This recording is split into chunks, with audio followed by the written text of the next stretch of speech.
Amém. Graça e paz, a paz do Senhor para toda a igreja. Mais um culto, mais uma quinta-feira, aonde estamos aqui pregando da palavra do Senhor. Então, desde já, eu quero te convidar a pegar a sua Bíblia. Lembrando, como sempre é dito pelo pastor Max aqui, a igreja, embora esteja com as portas fechadas,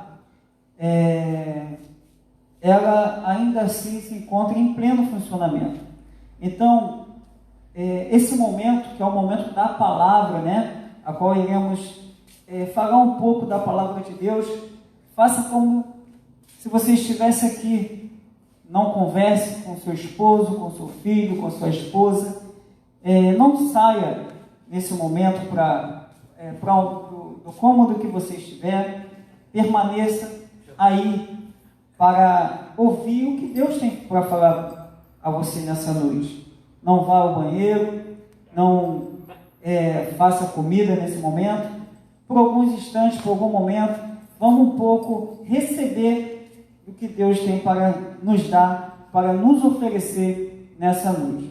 Eu te convido a abrir a palavra do Senhor, a Bíblia Sagrada, no livro de Isaías, capítulo 10.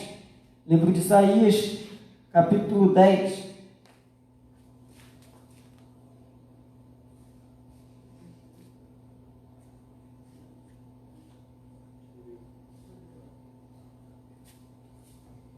Livro de Isaías, capítulo 10, versículo 1 em diante. Diz assim: ai dos que decretam leis injustas e dos escrivães que prescrevem a opressão, para desviarem os pobres do seu direito e para arrebatarem o direito dos aflitos, do meu povo, para despojar as viúvas e roubar-lhes os órfãos. Mas que fareis vós no dia da visitação e na desolação que há de vir de longe? A quem recorrereis para obter socorro? E onde deixareis a vossa glória, sem que cada um se abata entre os presos e caia entre os mortos? Com tudo isto, a sua ira não cessou, mas ainda está estendida a sua mão. Versículo 5: ai da Síria, a vara da minha ira, porque a minha indignação é como bordão nas suas mãos. Enviarei contra uma nação hipócrita e contra um povo do meu furor. Lhe darei ordem para que lhe roube a presa, e lhe tome o despojo e o ponha para ser pisado aos pés, como a lama das ruas.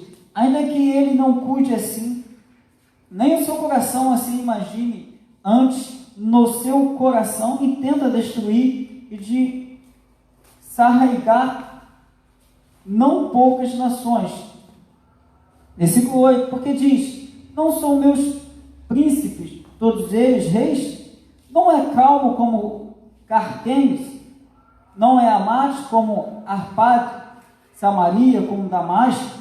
Como a minha mão alcançou os reinos dos ídolos, cujas imagens esculpidas eram melhores do que as de Jerusalém e do que as de Samaria? Porventura, como fiz a Samaria e aos seus ídolos, não faria igualmente a Jerusalém e seus ídolos? Por isso, acontecerá que, havendo o Senhor acabado toda a sua obra no Monte Sião e em Jerusalém, então castigarei o fruto da arrogante grandeza do coração do rei da Síria e a pomba da altivez dos seus olhos.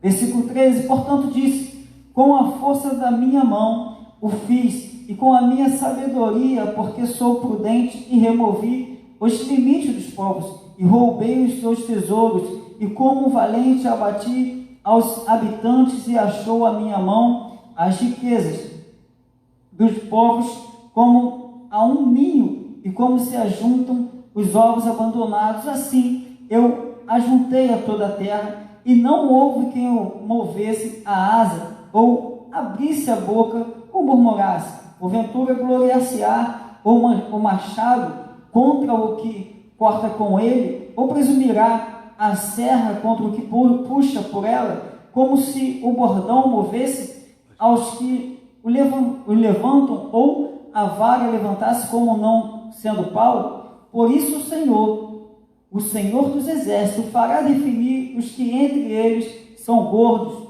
e debaixo da sua glória alterará um incêndio como um incêndio de fogo, porque a luz de Israel virá a ser como fogo, e o seu santo por labareda que abrase e consuma os seus espinheiros e as suas sarças num só dia.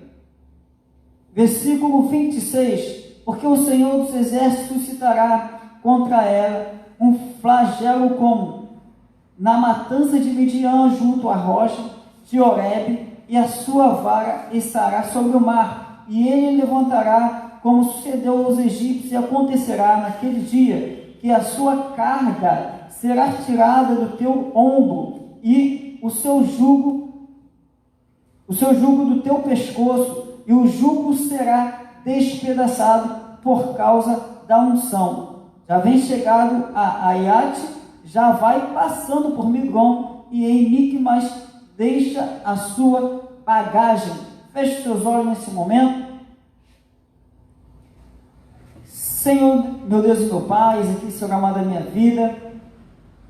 Pai, como é sempre falado, Senhor amado, nós aqui não somos nada, Senhor amado, diante da Tua presença. Somos apenas instrumentos em Tuas mãos. Todo homem e mulher de Deus que sobe nesse altar é tão somente para ser usado por Ti. E assim, Senhor amado, eu te peço, mais uma vez, que a Tua misericórdia me alcance, e que assim, Senhor, eu possa ser usado, Senhor amado, para essa multidão de pessoas que está a nos assistir. Sabemos, Pai querido, que esse vídeo tem o poder, Senhor amado, para alcançar números, Pai querido, que nós não temos nem noção, Pai.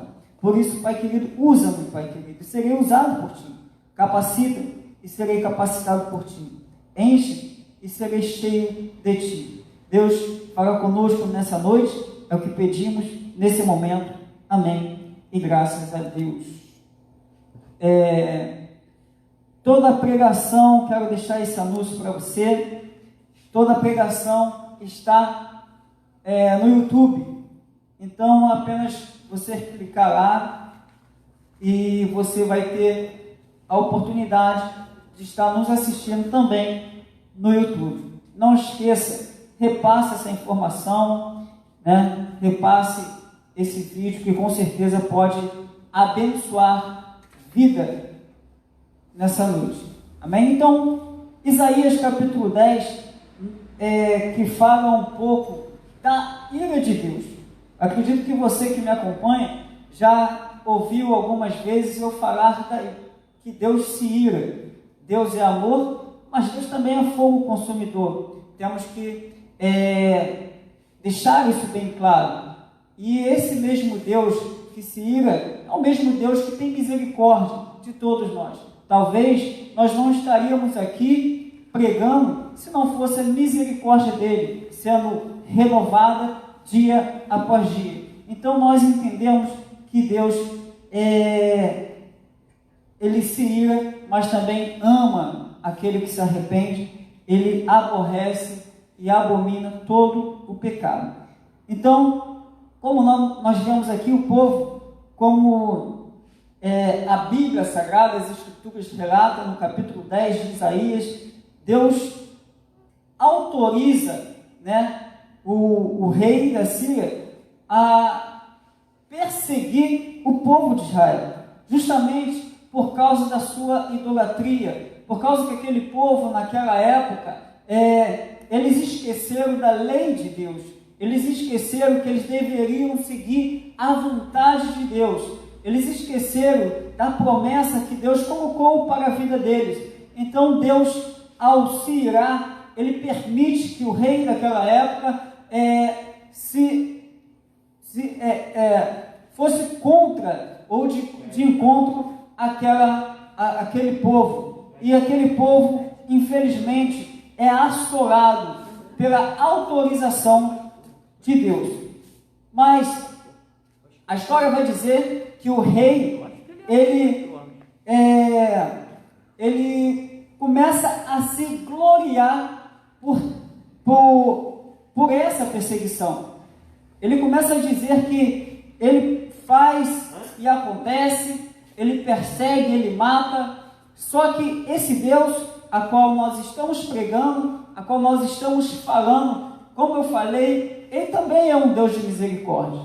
Ele também é um Deus que, como fala no versículo 27, que despedaça o jugo. É importante falar isso, é interessante quando nós usamos a palavra jugo, e essa palavra jugo nos dá uma ideia de peso, né? Eu que morei no interior do Rio de Janeiro, uma cidade bem pequena chamada Valença, e lá tem milhares, centenas e dezenas de fazendas, e lá a gente vê muitos carros de boi, né? São dois animais com uma madeira atravessada, no caso boi atravessado, e eles carregando uma carroça. Então o jugo é aquilo que vai ao pescoço daquele boi, o jugo pesado. E aqui está falando na palavra de Deus, no versículo 27, que Deus, ele despedaça todo o jugo, ele despedaça todo o peso. Quando Deus fala no versículo 27 que a unção de Deus, ela despedaça todo o jugo, ele está dizendo que eu colocarei um ponto final nessa perseguição. Ele está dizendo que com o povo de Israel, que eles pecaram sim, eles saíram da vontade de Deus sim, mas que aquilo era momentâneo, a ira de Deus, aquilo que Deus estava fazendo, permitindo que os assírios atormentassem o povo, aquilo seria momentâneo, porque eles, de fato, eles se voltariam para Deus e com certeza não sairiam da prática daquilo que Deus abominava. Então Deus estava falando, a minha misericórdia vai alcançar eles novamente, a minha misericórdia vai alcançar o povo de Israel. Então por isso que ele fala, a unção de Deus despedaça todo o jugo. Talvez o jugo que te aflige, talvez o peso que te aflige é o medo, né? Quando se trata de jugo, como eu falei, um peso é algo que praticamente te escraviza. Aquele jugo escravizava, né? Aquela ideia de ir na contramão do que Deus quer, adorar imagens, fazer totalmente ao contrário do que Deus queria. Aquilo praticamente fez com que eles fossem escravizados por aquele sistema pecaminoso. E assim nos dias de hoje, quantos de nós temos como jugo a falta de perdão? Quantas vezes você olhou para uma pessoa, sabe que você precisa perdoar, sabe que você precisa dizer para aquela pessoa, eu te perdoo, ou você me perdoa, mas você não consegue. Ali tem um jugo, ali tem um peso, e Deus nesse momento quer quebrar esse jugo, quer quebrar essa barreira, quer fazer com que você se liberte dessa situação. É necessário. Ele vai dizer nos primeiros versículos, ai dos que decretam leis injustas e dos escrivães. Eu quero te dizer que nós vivemos num país que leis são feitas de uma maneira totalmente desastrosa. Não pensam na sociedade, não pensam no povo, não pensam em ninguém. E assim era aquela nação, era aquele povo. Faziam as coisas de uma forma desordenada, as suas próprias leis, as suas próprias vontades, esquecendo que Deus é justo, que Deus é amor, mas também Deus é fogo consumidor.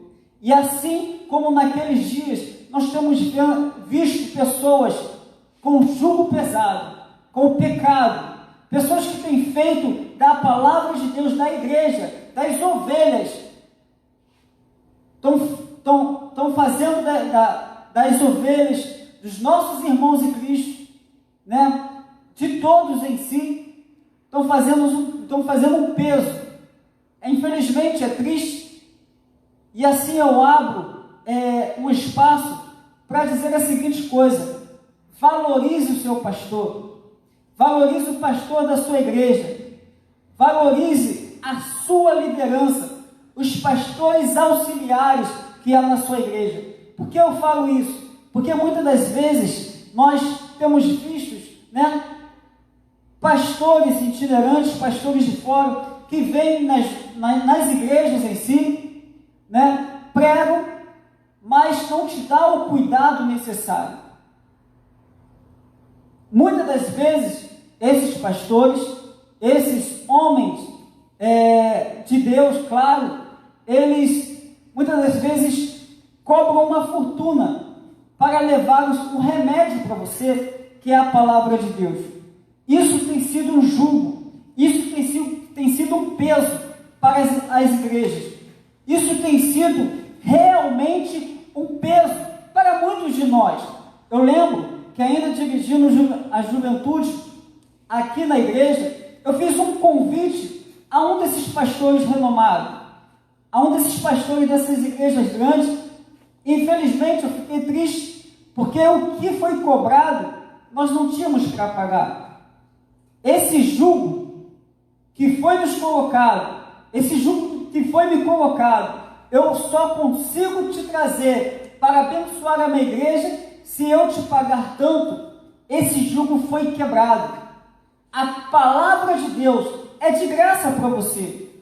Eu sei que agora você está me assistindo e talvez você acha que é necessário alguém estar pregando você, e você tem razão. É necessário também que alguém pregue, que alguém te ensine os caminhos, mas isso não impede de você examinar as Escrituras, isso não impede de você no seu quarto buscar o Senhor, isso não impede com que você ajoelhe nesse momento e clame ao Senhor, e com certeza todo jugo será quebrado, haverá unção de Deus na sua vida. Eu quero te dizer que esse medo, eu quero te dizer que esses pensamentos, a qual diz que você não vai vencer, essa doença, a qual você diz que não, a qual os médicos dizem que não tem mais cura, isso pode ser um jugo plantado dentro de você, e você não tem conseguido se libertar desse jugo, você não tem conseguido se libertar desse sistema. A palavra de Deus vai dizer nos evangelhos: aprendei de mim que sou manso e humilde de coração, tomai meu jugo, que é leve e suave. O Senhor Jesus, ele queria dizer naquele momento que aprendei de mim que sou manso, tomai meu jugo, que é leve e suave. Ele estava se referindo à lei, a lei que era pesada, a lei que matava. Ele estava dizendo: aprendei de mim que sou manso, tomai meu jugo, que é leve e suave. Ele está dizendo: a minha misericórdia é com vocês. A lei representava o pecado, a lei representava que a pessoa estava escrava de algo, daquele pecado. Mas uma vez quando nós nos colocamos na vontade de Deus, uma vez quando nós nos prostramos diante de Deus e reconhecemos Ele como o único, suficiente Salvador, esse jugo é tirado das nossas vidas. E assim nós alcançamos a vitória em Cristo. Você que está me assistindo nessa noite, você que às vezes tem se colocado numa situação em que ninguém te ama, ninguém te quer, em que talvez em que talvez o jugo seja uma depressão e você não tem conseguido sair dessa depressão. Você que não consegue mais sonhar, você que não consegue mais se alegrar na presença do Senhor, você que lembra lá atrás do primeiro amor, quando você vinha à casa do Senhor, glorificava o nome dEle, chorava na presença dEle, e hoje você não consegue mais, você se sente presa a esse jugo, a esse sistema. Eu quero te dizer que a unção de Deus está adentrando o seu lar agora. A unção de Deus está adentrando não apenas o seu lar, está entrando na sua vida, na sua alma, e está quebrando, está despedaçando todo o jugo de Satanás, todo o peso, tudo aquilo que te aprisiona nesse momento, está caindo por terra, porque o Deus de Israel, Ele está operando na sua vida, porque Ele é misericordioso. Deus, Ele provou que Ele é misericordioso no versículo 27. A unção que despedaça o jugo. Ele estava dando um basta no rei naquele momento. Ele estava dizendo, chega! Ele estava dizendo, o meu povo não vai sofrer mais. O meu povo não vai estar mais debilitado, o meu povo vai erguer a cabeça, o meu povo vai avançar, o meu povo vai andar em caminhos retos, em caminho que eu quero que ele ande. É isso que Deus está falando para você nessa noite. Levante, saia dessa sarjeta, erga a sua cabeça, levante a sua voz em oração, diga para Deus, Senhor, eis-me aqui, me use como nos primeiros dias, quero sentir a tua presença como nos primeiros dias, tire de mim esse jugo. Deus está tirando o jugo nessa noite, o jugo que te faz sofrer, o jugo que tem colocado em você a síndrome do pânico. Deus está quebrando toda e qualquer maldição. Talvez o jugo que você esteja vivenciando nesses dias terríveis de epidemia, talvez